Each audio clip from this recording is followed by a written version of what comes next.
ወመንፈስ ቅዱስ አሐዱ አምላክ። ናሁ መልአኬ እፌኑ ለመገጽከ ዘይጸይይ ፍኖተከ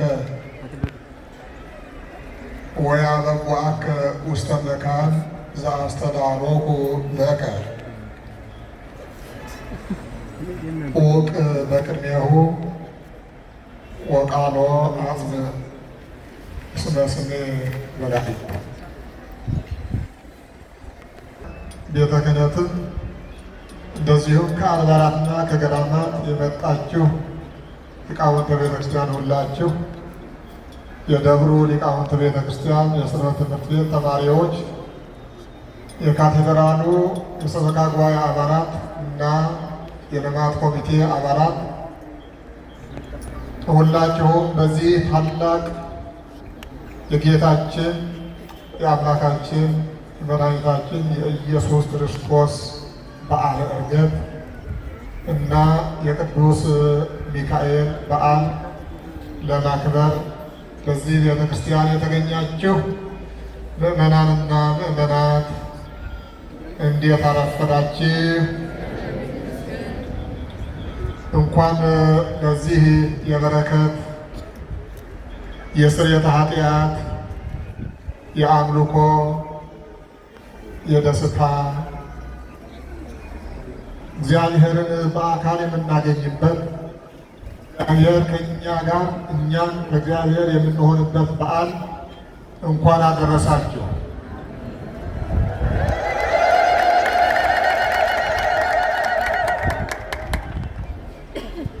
መልአኬን በፊትህ እልካለሁ፣ መንገድህን የሚጠርግ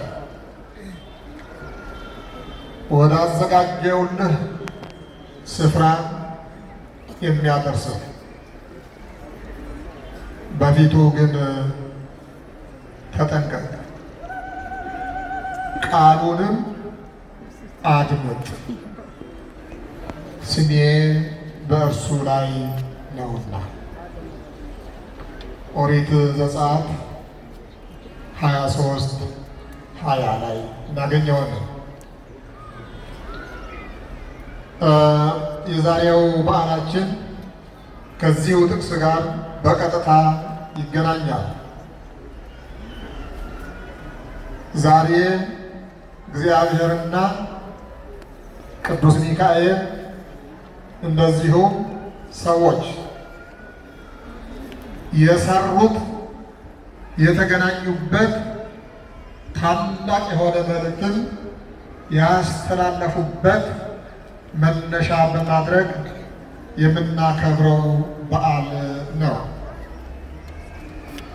በዓሉ በዋናነት የጌታችን የአምላካችን የመድኃኒታችን የኢየሱስ ክርስቶስን ዕርገት በከፍተኛ ደረጃ የምናስብበት ነው በቁጥር 1።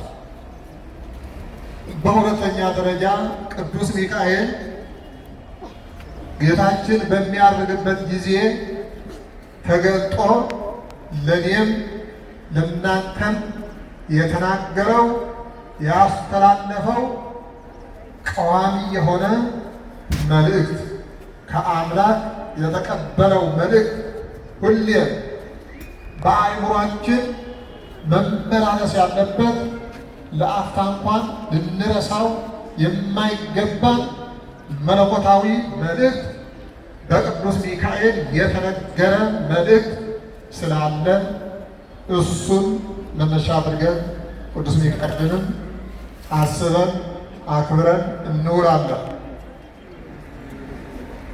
በዚሁ የመልእክቱ ተቀባዮች የሆኑ ቅዱሳን ሐዋርያትም የቅዱስ ሚካኤልን ድምፅ የሰሙበት ሰምተው በተግባር የፈጸሙበትና ዓለምን የቀደሱበት እኔንም እናንተንም ለዚህ ታላቅ ክብር ያበቁበት ታላቅ ድርጊት ስላለ እነዚህ በሙሉ ተጣምረው ነው ዛሬ ይህንን በዓል የምናከብረው።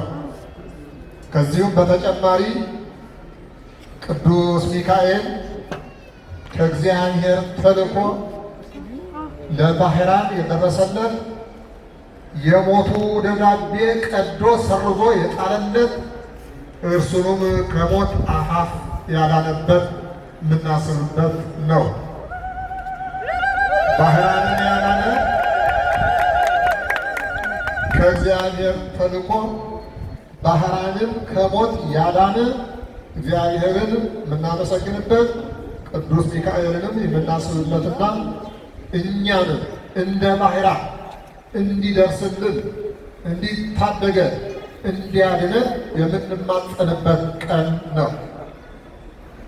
በመጨረሻም ቅድስት አፎምያን በተመሳሳይ ዲያብሎስ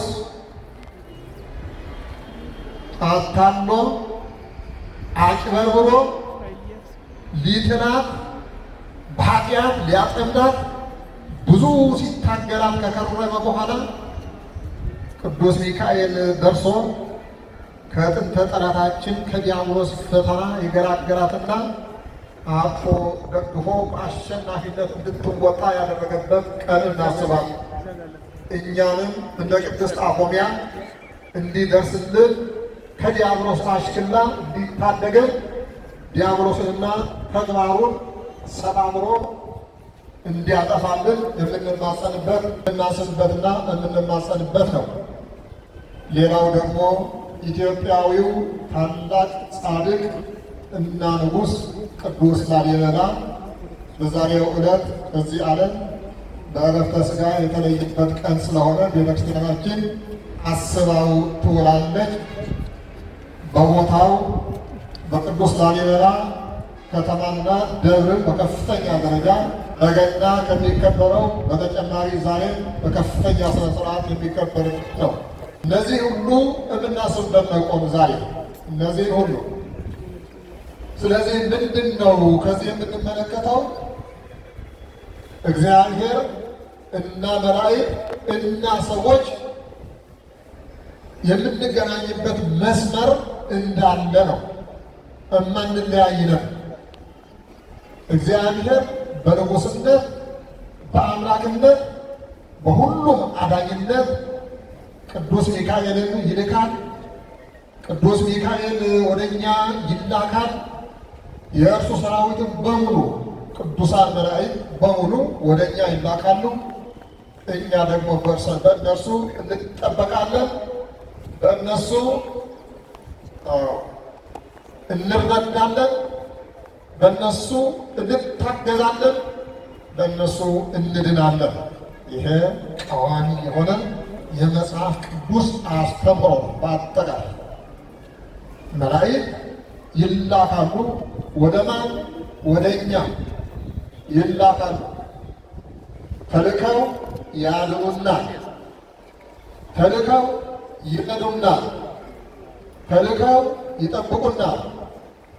እንዳንወድቅ ለባህራን እንደደረሱ ባህራንን እንዳዳነ አፎምያን እንዳዳነ እኛንም እንደዚሁ ያድኑናል። ስለዚህ እኛ የድህነቱ መዳረሻ ነን ማለት ነው።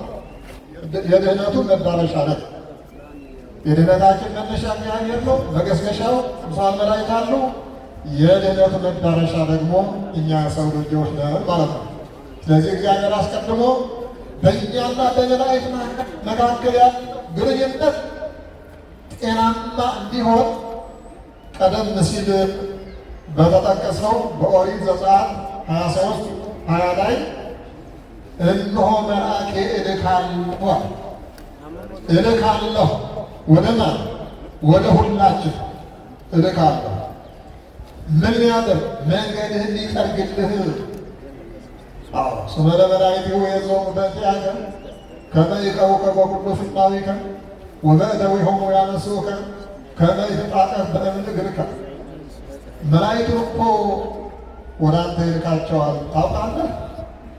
መላእክቱን እኮ ወደ አንተ ይልካል። ከመ ይቀውከ በኩሉ ፍናዊከ፣ በመንገድህ ሁሉ በተወሰነ መንገድ አይደለም፣ በተወሰነ ስፍራ አይደለም፣ በተወሰነ ቦታ አይደለም። በመንገድህ ሁሉ እንዲጠብቁ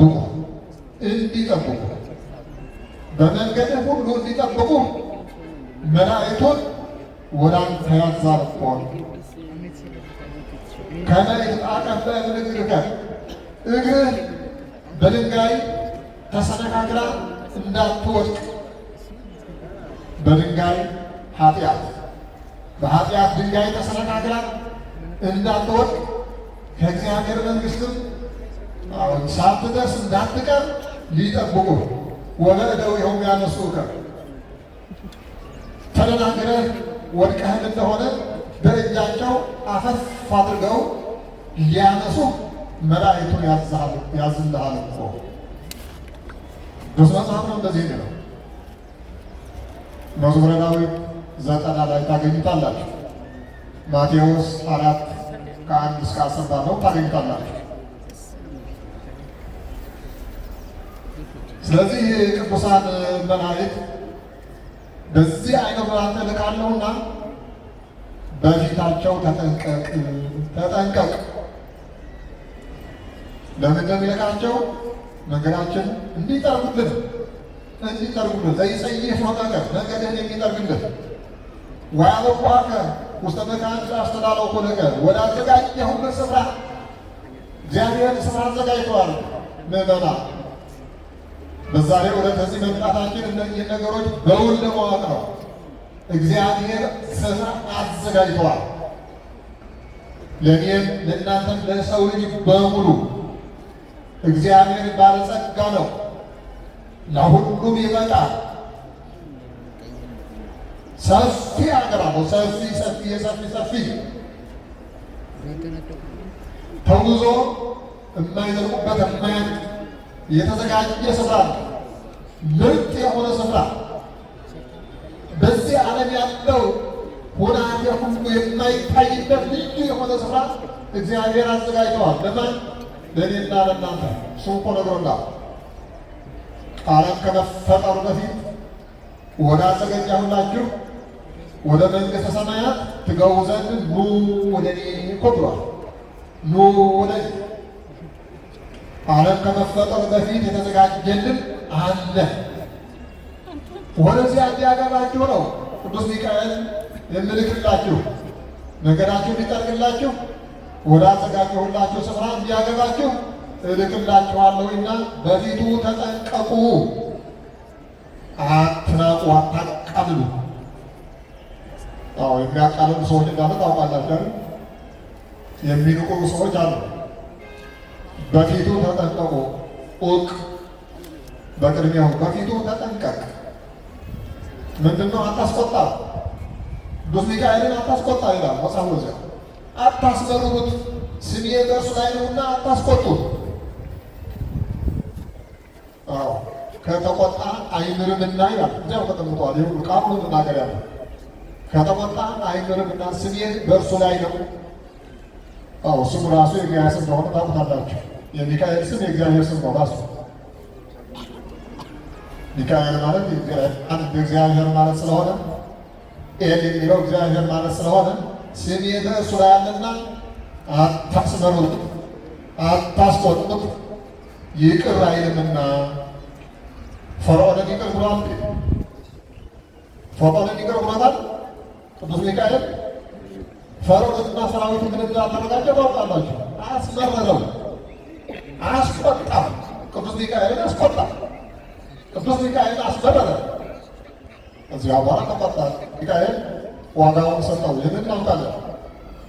በብዙ ቦታ ተቆጥቶ የቀጣበት ቦታ እንዳለ እናውቃለን።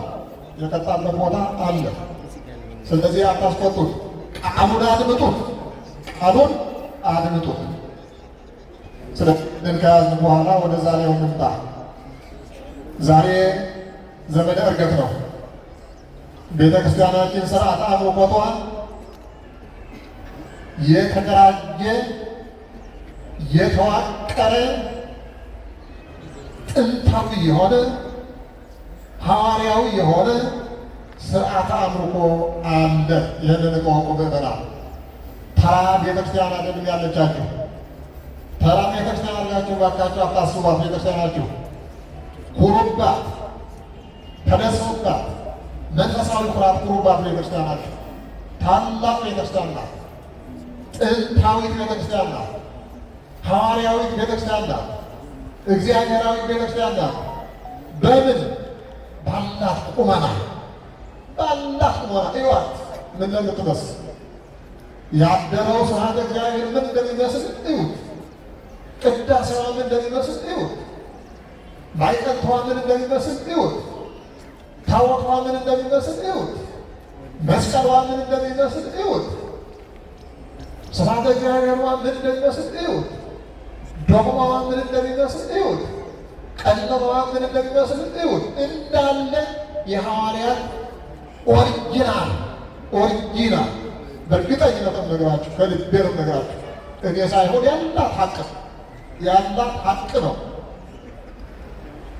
ስለዚህ ስርዓተ አምልኮ በ365 ቀናት ሁሉ ተደራጅቶ ተቀምሮ ተዋቅሮ እግዚአብሔር የሚመሰገንባት ቤተክርስቲያን እንጂ እንዳታበቅ ብለው እንዲያ ብለው ያው እንግዲህ ዘመኑ ያመጣው ነገር ላፍላፍ አድርገው እዚያ በኋላ ደግሞ ጥራት የሚሆን አዳራሽ አይደለች።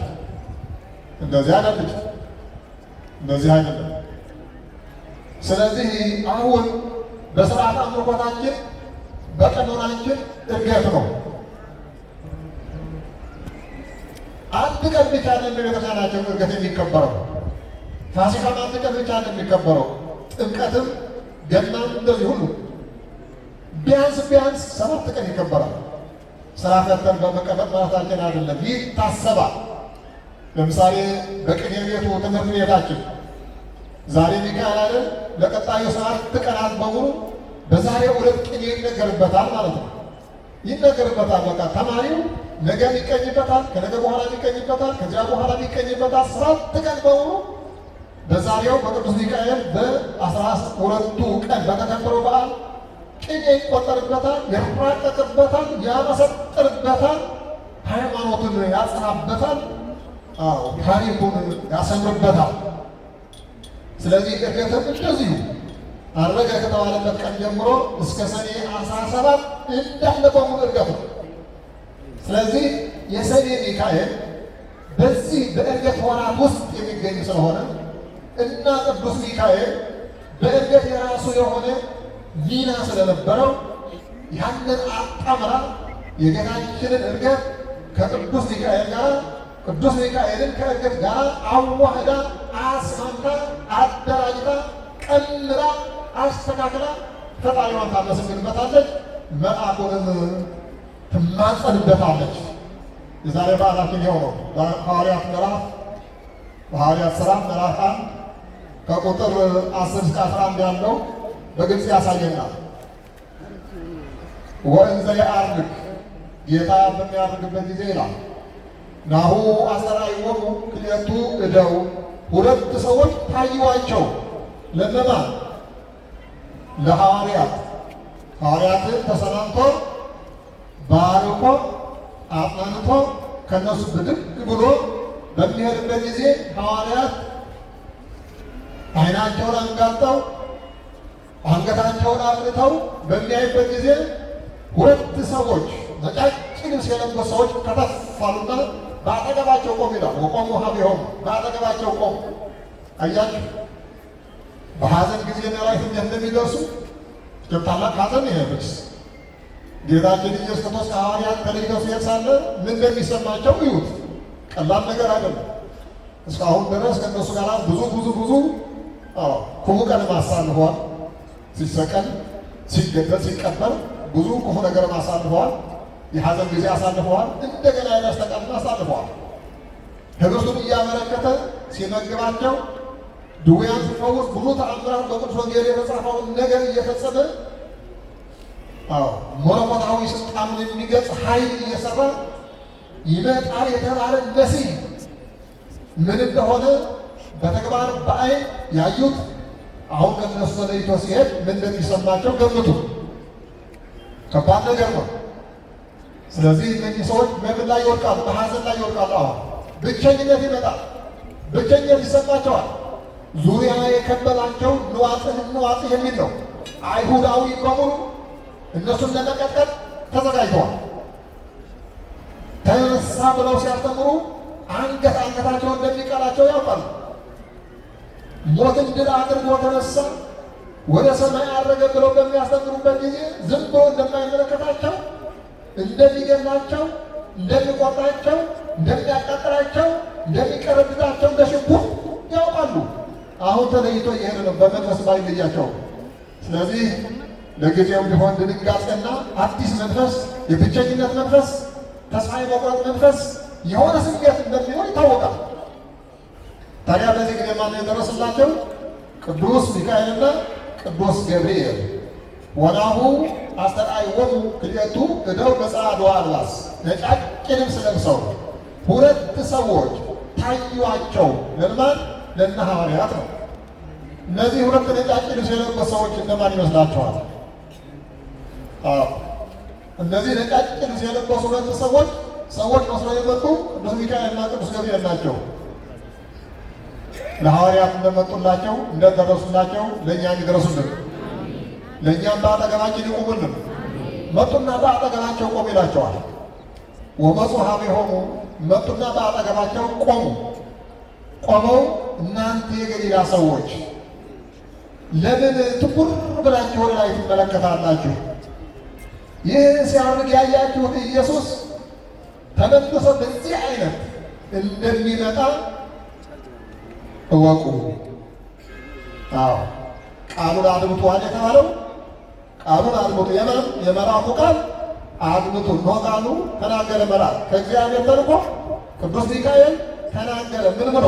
እናንተ የገሊላ ሰዎች ለምን ትኩር ብላችሁ ወደ ሰማይ ታያላችሁ? ለምን ብቸኝነት ይሰማችኋል ነው? ለምን ታዝናላችሁ ነው? ይህ ሲያርግ ከእናንተ ተለይቶ የሚሄድ ያለው ከዚያ እንደሄደ የሚቀር ነገር አይደለም። ተመልሶ እኮ ይመጣል ወደ እናንተ ተመልሶ ይመጣል። የዛሬዋ የበዓሏ ዋና አንኳር የቅዱስ ሚካኤል ይችላል። ለምን ወደ ሰማይ ትኩር ብላችሁ ታያላችሁ? ሲያርግ እንዳያችሁት ሲመጣ ደግሞ ታያላችሁ ነው። ስለዚህ ዛሬ የምንወስዳት ትልቅ መልዕክት ምንድን ነው? ጌታችን መድኃኒታችን ኢየሱስ ክርስቶስ እንዳረገ ሁሉ ተመልሶ ይመጣል ያለ ቅዱስ ሚካኤል ተቀብለዋል።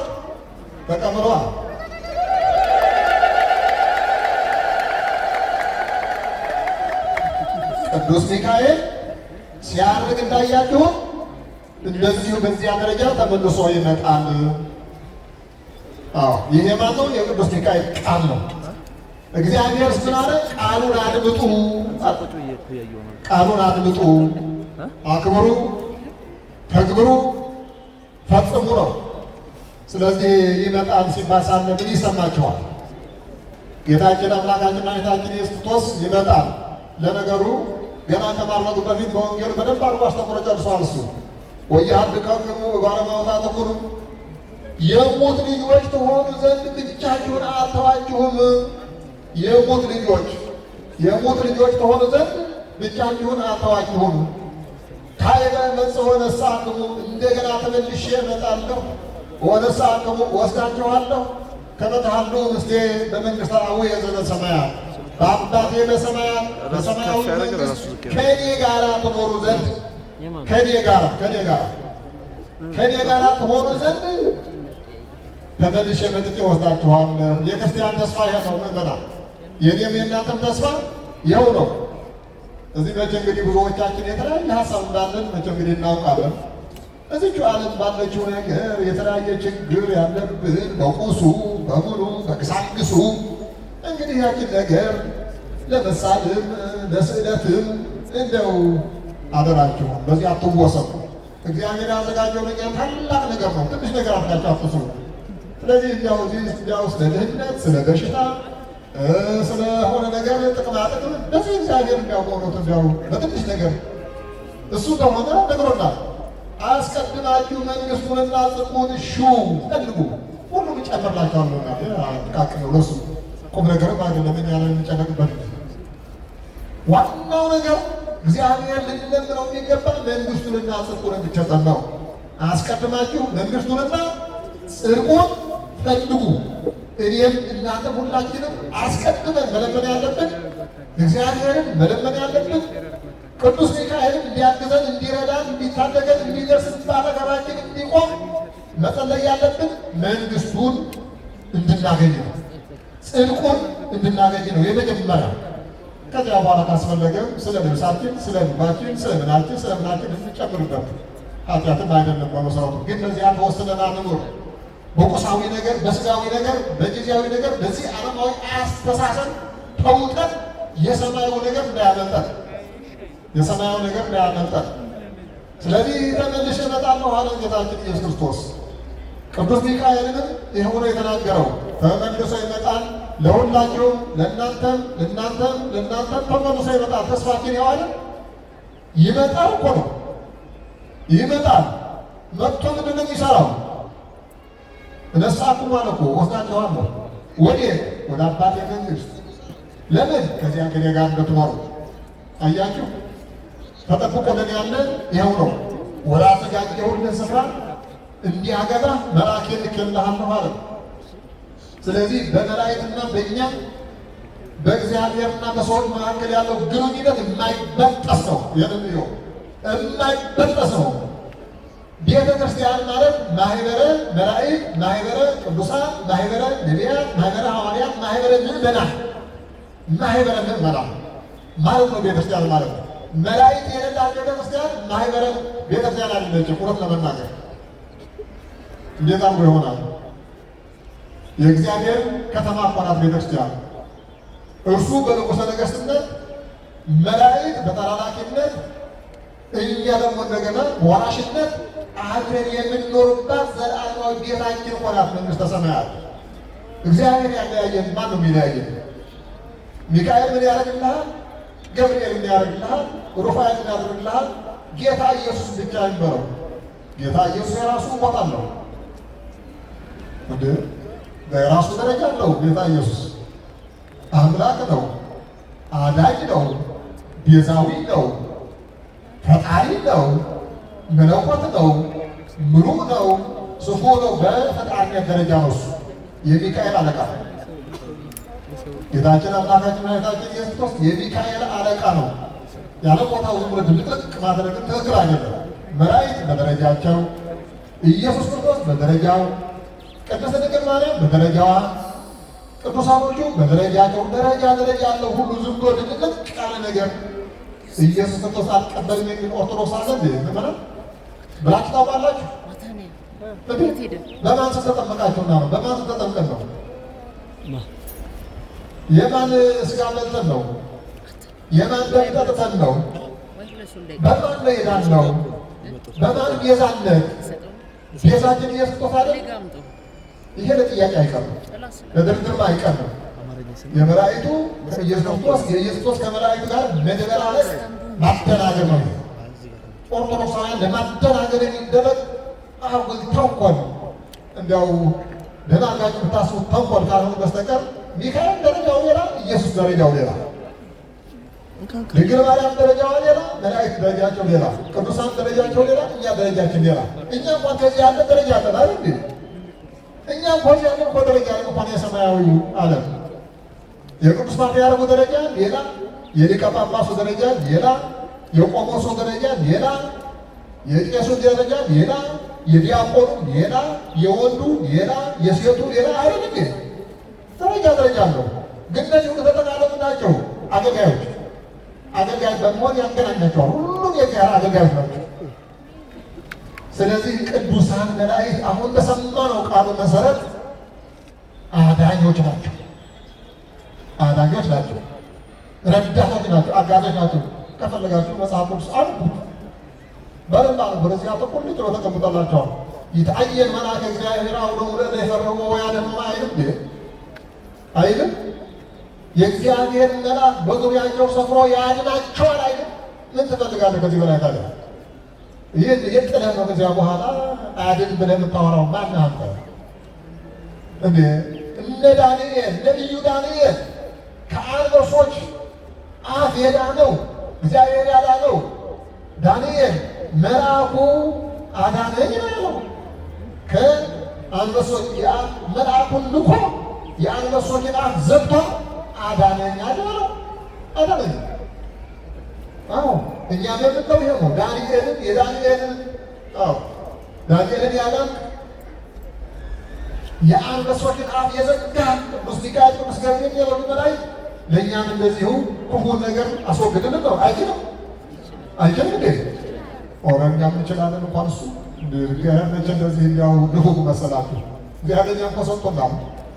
ሳንችልበት ቀርተን ኃጢአት ውጦን ነው እንጂ በኃጢአት ተውጠን ነው እንጂ ለእኛ እንኳን ነፈገን እግዚአብሔር እኮ ቅዱሳን ብዙ ተአምራት ሰው የለ እንዴ? እነ ቅዱስ ጳውሎስ በልብሳቸው ጥላ ሰውነታቸው ሳይነካ ልብሳቸው ሳይነካ በጥላቸው ብቻ ሙታን አስነስተው የለ እንዴ? እነ ነቢዩ ኤልሳ ብዙ ዘመን የሆነው ከሞተ አጥንት ሲያነሳለት አጥንቱ ሲነካው አጥንት በአጥንት ያነሳ ጻድቅ የለም እንዴ? አጥንት በአጥንት እንዴ! እግዚአብሔር እኮ ሰጥቷል። እግዚአብሔር እኮ ለጋስ ነው።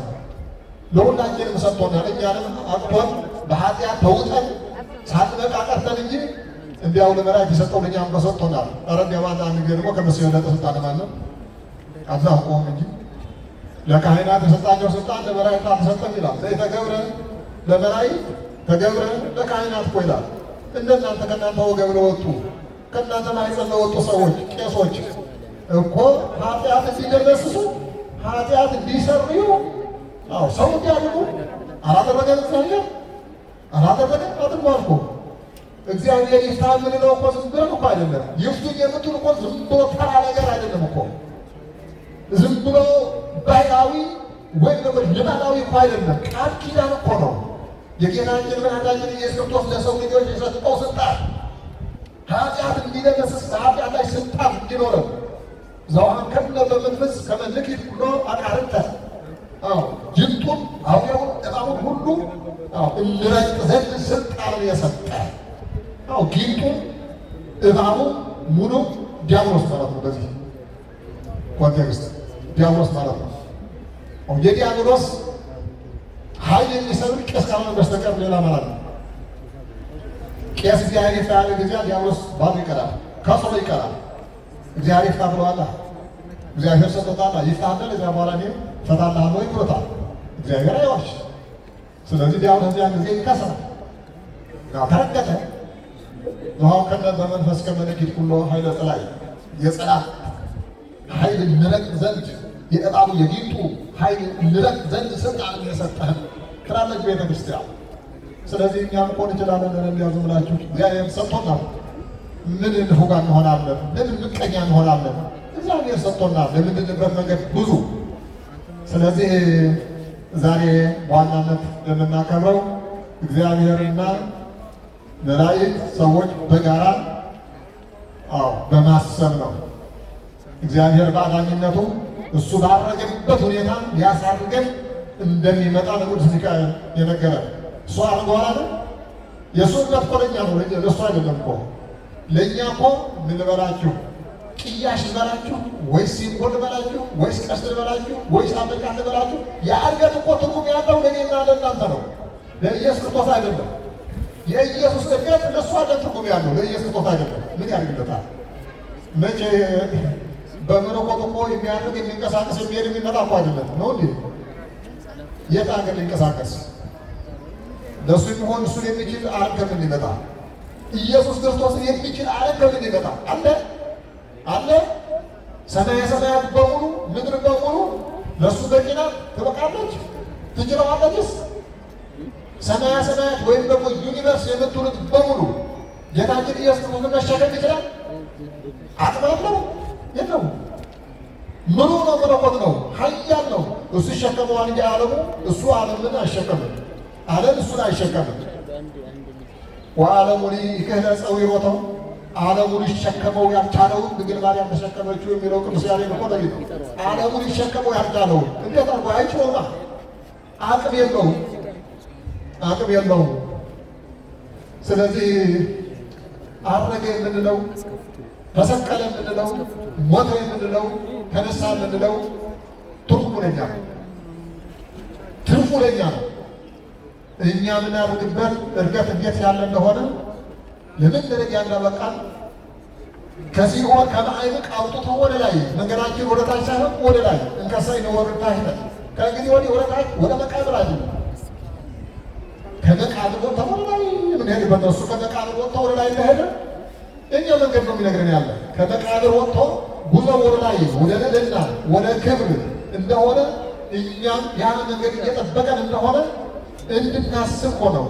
ስለዚህ እርገቱ የኔና የናንተ እንጂ የክርስቶስ ብለን ባንወስደው ትርጉሙ ለኛ ስለሆነ፣ ጸጋው ለኛ ስለሆነ፣ ጥቅሙ ለኛ ስለሆነ እያንዳንዳችሁ እያንዳንድሽ እኔም አድርጋለሁ ይህ እርገት የኔ እርገት ነው፣ እኔ የማድርግበት እርገት ያሳየኝ አምላኬ ያሳየኝ እኔን ለማንን ያደረገው እርገት ነው ብለን መውሰድ ያለብን። ይህን ነው አስቡ የተባልነው። ሲያድግ እንዳያችሁ እንደሱ ተመልሶ መጥቶ ይወስዳችኋል ያለ ቅዱስ ሚካኤል ይኸው ነው። ስለዚህ ይህንን ነው እናስበው ዛሬ። ይህንን ካላሰብ ጸጋችንም አናውቅም፣ ድህነታችንም አናውቅም፣ ክብራችንም አናውቅም። ይህንን አውቀው ነው እነ ማህያን እነ አፎሚያ አሸናፊ ሆነው ክፉ ህሊናን ክፉ ተግባርን በቅዱስ ሚካኤል ተራዳኢነት አሸንፈው ዲያብሎስን ጀግናዋ ሴት አፎሚያ ቅድስት አፎሚያ በጣም ይገርማል። በእውነት ከእናቶች እኮ ብዙ ጀግናዎች አሉ። ያው የእነሱ ጀግንነት ያው ኃይለኛ ነው፣ በጣም ብርቱ ነው፣ በጣም ከወንዶች በላይ ነው የሚሆነው። የእናቶች ጀግንነት በቤተ ክርስቲያን የተለየ ነው። በተለይ በዘመነ ሐዲስ እንደ ወንዶች እኮ ከእግረ መስቀል አልነበሩ፣ ሁሉም ጥለው ሸሽተዋል። ታውቁታላችሁ። አንድ ዮሐንስ ብቻ ነበረ እንጂ ሌሎች ቆምሮ ሄደዋል። ሴቶች ግን እዚያች ነበሩ። ሲንገላታም አእምረው እንዲያው መሐረማቸው ይዘው ላቡን እየጠረጉለት እየሳሙት ዋይ ዋይ እያሉ እያለቀሱ አልተለየቱም እኮ ጀግኖቹ ሴቶች። በትንሣኤ ዕለትም እኮ በሌሊት ገስግሰው ወደ መቃብሩ ሄደው ትንሣኤውን ያዩ ሴቶች ናቸው። ስለዚህ እነ አፎሚያን የነሱ ተቀጥላ ናቸው። እንደዚህ ያሉ ጀግኖች እናቶች ዛሬ ታስፈልጉናላችሁ። እናቶቻችሁ እንደና አፎሚያ መሰሉ የአፎሚያ ታሪክ እየተረክን አንዱ እኛም አፎሚያ እንሆን፣ እኛም አፎሚያ የዛሬ አፎሚያዎች እንሆን። ለሃይማኖታችን ለእምነታችን ቅድስት አፎሚያ ለሚካኤል ልዩ ፍቅር ስለነበራት በእምነቷ ጠንካራ እንደነበረት እንደደረሰላት እናንተም አፎሚያ ሁኑና ቅዱስ ሚካኤል ይደርስላቸዋል። ከተጠራጠራችሁ ግን የራሳችሁ ጉዳይ ነው። ምን ይደረግ? ወንዶቹም የዛሬ ባህራን ያስፈልጋል። አዎ ሁላችሁም የዛሬ ባህራን መሆን ያስፈልጋል። እግዚአብሔር የሚደርስለት የሞት ደብዳቤው ቀዶ ሰርዞ አጥፍቶ ለትልቅ ክብር ለትልቅ ማዕረግ የሚያደርስ ቅዱስ ሚካኤል። ቅዱስ ሚካኤል እንግዲህ ያው ይኸው ኦርቶዶክሳውያን ቅዱስ ሚካኤል የምናከብረው ለእግዚአብሔር አግኝተን እግዚአብሔር ነግሮን እልክልሃለሁ ሚልጠርግልህ ወደ አዘጋጀሁልህ ወደ መንግሥተ ሰማያት የሚያገባ የእግዚአብሔር መንግሥት ወይም መዳን ሊወርሱ ዘንድ ስላላቸው ሰዎች የሚላኩ መናፍስት አይደሉም ይላል ቅዱስ ጳውሎስ በዕብራውያን መልእክቱ። መላእክትማ ይላል መዳንን ይወርሱ ዘንድ ስላላቸው። ስለምን መዳን ማለት ነው? መዳንን የሚወርስ ማን ነው? ማን ነው መዳንን የሚወርስ? እናንተ አይደላችሁ? ትጠራጠራላችሁ እንዴ? ከተጠራጠርን ኃጢአት ነው። እባካችሁ አትጠራጠሩ። እኔን በሉ አታርቁት። ሌላ ሶስተኛ ወገን አትፈልጉ።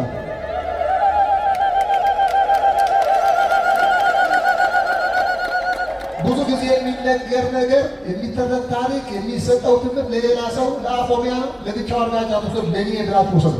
ለባህራን ሲባል ለእኔ ብላችሁ ውሰዱ። ለሐዋርያት ሲባል ለእኔ ብላችሁ ውሰዱ። ሁሉም ነገር ለእናንተ ነው፣ እናንተም ይመለከታል። መዳንን ይወርሱ ዘንድ ስላላቸው አለ። መዳን መውረስ ያለባችሁ እኔና እናንተ አይደል እንዴ?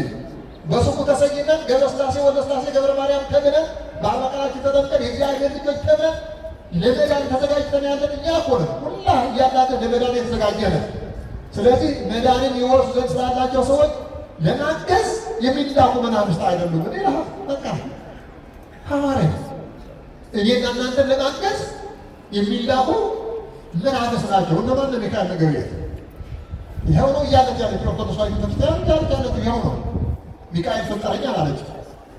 ሚካኤል ተሰጥሮ አዳነኝ አላለች። ሌላ እሱ የኢየሱስ ክርስቶስ ስራ ነው። ተሰጥሮ ማዳን ደግሞ አፍሶ ማዳን በመለኮቱ እና በሰውነቱ ተዋህዶ ዓለም ቤዛ የኔና የእናንተ ሁላችን ቤዛ ሆኖ መሞት እና ማዳን በቤዛዊ ሞት የኢየሱስ ክርስቶስ ነው። እዚህ ውስጥ ሚካኤል አይቀርም። ለብቻው ማስቀመጥ ያቋችሁ ሰው እዚህ ውስጥ ሚካኤል ማስገባት ማንም አናስገባበት ውስጥ እዚህ ውስጥ ሰው ሆኖ ስጋችን ተዋህዶ ሞታችንን ተቀብሎ በእኛ ፈንታ ሞቶ የእሱ ጽድቅ ለኛ ያወረሰ ኢየሱስ ክርስቶስ ነው። የእሱ ነው። አይነካም። ያ አይነካም። ፈጣሪነቱም የእሱ ነው። መለኮትነቱም የእሱ ነው። ሙሉነቱም የእሱ ነው። በሥላሴነቱ በሦስት አካላት አንድ ስለሆነ ቅዱስ ሚካኤል ደግሞ የእሱ ተላላኪ ሆኖ በደረጃው ያገዘናል። ይወሱ ዘንድ መዳን ይወስድ ዘንድ ስላላቸው ሰዎች ለማገዝ የሚላክ ይኸው ነው። እኔና እናንተ መዳንን ለመውረስ ተዘጋጅተናል፣ ተጠርተናል። ይኸው በቤቱ አለን ቆመናል። ምንም ጥርጥር የለው፣ አንጠራጠር። መዳንን ለመውረስ ተዘጋጅተናል። እኛን ለማገዝ ሚካኤል ይመጣል። እውነት ነው። እኛን ለመርዳት ሚካኤል ይመጣል። እኛን ለመዳን ሚካኤል ይመጣል። ስለዚህ እግዚአብሔር አምላካችን ለእንደዚህ ያለ ጸጋ ስላመጣ ክብርና ምስጋና ለአምላካችን ይሁን። መንገዳችንን በድል አድራጊነት ቅዱስ ሚካኤል እየጠረገልን ወደ እግዚአብሔር አምላካችን ወደ አዘጋጀልን መንግሥት መድረስ እንድንችል በእምነት እንበርታ፣ በጸሎት እንበርታ፣ በአምልኮት እንበርታ፣ በሃይማኖት እንጠንክር፣ በቤተ ክርስቲያን እንኑር። ጌታችን ኢየሱስ ክርስቶስ ሲሄድ ሳለ ሲያርግ ሳለ ብዙ ነገር የተናገረውና አንትሙሰ ንበሩ ሀገረ ኢየሩሳሌም እስከ ተለብሱ ኃይለ ማርያም፣ በኢየሩሳሌም ኑሩ፣ በኢየሩሳሌም ኑሩ። እኔና እናንተ ሁላችን በኢየሩሳሌም ኑሩ። ኢየሩሳሌም ምንድን ነው? ቤተ ክርስቲያን። ቤተ ክርስቲያን ናት ኢየሩሳሌም። በቤተ ክርስቲያን ኑሩ፣ ከቤተ ክርስቲያን አትውጡ ነው ያለን ጌታችን ኢየሱስ ክርስቶስ ሳለ ሐዋርያት አንትሙሰ ንበሩ ሀገረ ኢየሩሳሌም እስከ ተለብሱ ኃይለ ማርያም። አርያማዊ ላዕላዊ ክብር አግኝተን በመንግሥቱ እስክንኖር ድረስ ከቤተ ክርስቲያን መለየት የለብንም። እግዚአብሔር አምላካችን ሁላችንም በዚህ ያውቃል። እግዚአብሔር